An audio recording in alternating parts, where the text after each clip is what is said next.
South ఇండియాలోనే biggest sorry store మన Varahi silks మన విజయవాడ ఎంజీ రోడ్లో ప్రారంభం.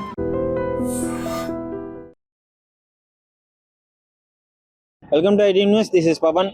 వీరంగూడ హత్య కేసులో, శ్రవణ్ సాయి హత్య కేసులో అయితే మరో కీలక విషయాలు బయటికి రావడం జరిగింది. డాక్టర్తో కూడా మాట్లాడడం జరిగింది. డాక్టర్ చెప్పిన విషయాలు, అసలు ఎందుకు చనిపోయాడు, అసలు ఎందుకు చంపాల్సి వచ్చింది, వీళ్ళిద్దరి మధ్య ఎప్పటి నుంచి ఈ రిలేషన్ ఉందని మొత్తం విషయాల్లోకి వెళ్తే మీకు క్లారిటీగా చెప్తాను, వినండి. ముఖ్యంగా తల్లి పాత్ర ఎక్కువగా ఉందని చెప్పేసి ఈ కేసు స్టార్టింగ్ నుంచి మనకు వినిపిస్తుంది. అసలు ఏం జరిగిందంటే వీళ్ళు 10th నుంచే క్లాస్మేట్స్ అనమాట. ఈ శ్రవణ్ సాయి ఎవరైతే ఉన్నారో, శ్రవణ్ సాయి, శ్రీజ, వీళ్ళు 10th నుంచే క్లాస్మేట్స్. సో 10th నుంచి క్లాస్మేట్స్, అప్పటి నుంచే ఫ్రెండ్లీగా ఉంటున్నారు. ఆ ఫ్రెండ్షిప్ కాస్త కొంచెం పెరిగే కొద్దీ లవ్గా మారింది, ప్రేమించుకుంటున్నారని తెలిసింది. ఒకరోజు ఇంట్లో శ్రీజ కనిపించకపోయేసరిలే వెతకడంతో ఆ క్రమంలోనే శ్రవణ్ సాయి దగ్గరే ఉందని తెలిసింది. అప్పుడు ఇంటికి పిలిపించి శ్రవణ్ సాయిని, శ్రీజని ముందు కూర్చోబెట్టుకొని వాళ్ళ పేరెంట్స్, శ్రవణ్ సాయికి పేరెంట్స్ లేరు, వాళ్ళు చనిపోయారు. వాళ్ళ పెదనాన్న ఎవరైతే ఉన్నారో ఆయన ఇప్పుడు గార్డియన్గా ఉంటున్నాడు. వాళ్ళ పెదనాన్ని పిలిపించి మొత్తం మాట్లాడడం జరిగింది. చూసుకుంటే ఆ శ్రీజ వాళ్ళు కొంచెం పేదవాళ్ళు, డబ్బు లేదు అనే విధంగా కూడా ఇక్కడ విషయాలు తెలుస్తున్నాయి. ఈ శ్రవణ్ సాయికి పేరెంట్స్ లేకపోయినా కొంచెం ఆస్తి ఉంది, ఆస్తి మొత్తం అబ్బాయి పేరు మీద రాస్తేనే మేము పెళ్లి చేస్తాము అనే ప్రతిపాదన కూడా వాళ్ళ పేరెంట్స్కి వాళ్ళ పెదనాన్నకి తీసుకురావడం జరిగింది. సో ఇవన్నీ విషయాలు అయిపోయాయి. అయిపోయిన తర్వాత మేము పెళ్ళనివ్వము, మేము పెళ్లి చెయ్యము, మీ అమ్మాయికి ఇవ్వదలుచుకోవట్లేదు, మీ అమ్మాయిని మా అబ్బాయి జోలికి రావద్దు, మా అబ్బాయి మీ అమ్మాయి జోలికి రావద్దు, మేమైతే మా అబ్బాయిని కట్టడి చేస్తాము రాకుండా, ఒకవేళ వస్తే మీరు ఏమన్నా చెయ్యండి అనే విధంగా అయితే వీళ్ళు మాట్లాడుకోవడం జరిగింది. అప్పటి నుంచి విడివిడిగానే ఉంటున్నారు. 1 సంవత్సరం పాటు ఫోన్ కూడా మాట్లాడుకోలేదు అని చెప్పేసి అయితే బయట నుంచి తెలిసిన ఇన్ఫర్మేషన్.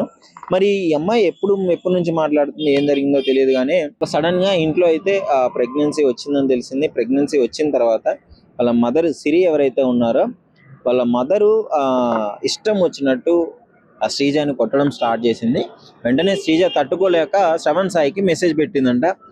ఇంకో విషయం ఏంటి అంటే, పెళ్లి గురించి మాట్లాడాలి అని చెప్పేసి పేరెంట్సే కాల్ చేసి శ్రవణ్ సాయిని పిలిపించారు అనేది విషయం కూడా ఒకటి బయటకు వస్తుంది. మరి రెండిట్లో నిజాలు ఏంటి అనేది వాళ్ళ మదర్ ఏది క్లారిటీగా చెప్పట్లేదు. బయటకు వచ్చిన తర్వాతే 3 రోజుల తర్వాతే మాట్లాడతాము అది ఇది అని చెప్పడం జరుగుతుంది.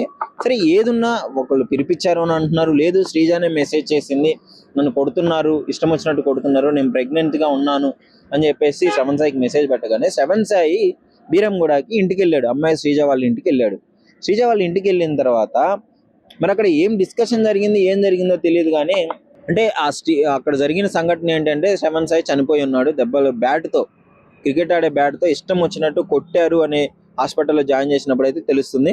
అసలు ఎందుకు కొట్టారు అని వాళ్ళ మదర్ని అడిగితే, నేను ఎందుకు కొడతాను, నేను నా కూతురును కొట్టుకున్నాను, నా కూతురు తప్పు చేసింది, 4 నెలలు ప్రెగ్నెంట్గా ఉంది, ఏ మదర్ తట్టుకోగలదు, పైగా ప్రేమించిన అబ్బాయి అతడే కారణము, శ్రవణ్ సాయే కారణము అని నాకు తెలుసు, వాళ్ళిద్దరు పక్క పక్కనే ఉన్నారు, అది నేను చూసి తట్టుకోలేకపోయాను, అందుకే నేను కొట్టడం జరిగింది అని చెప్పేసి వాళ్ళ మదర్ అయితే చెప్తుంది. కానీ ఏ తల్లైనా సరే చచ్చిపోయే విధంగా తన కూతురు, అంటే వాళ్ళు చెప్పిన వర్షన్ ఏంటంటే, వాళ్ళ తల్లి చెప్పిన వర్షన్ ఏంటి, నేను మా అమ్మాయిని కొడుతుంటే అతను అడ్డు వచ్చాడు, అతనికి తలిగి అతను చనిపోయాడని.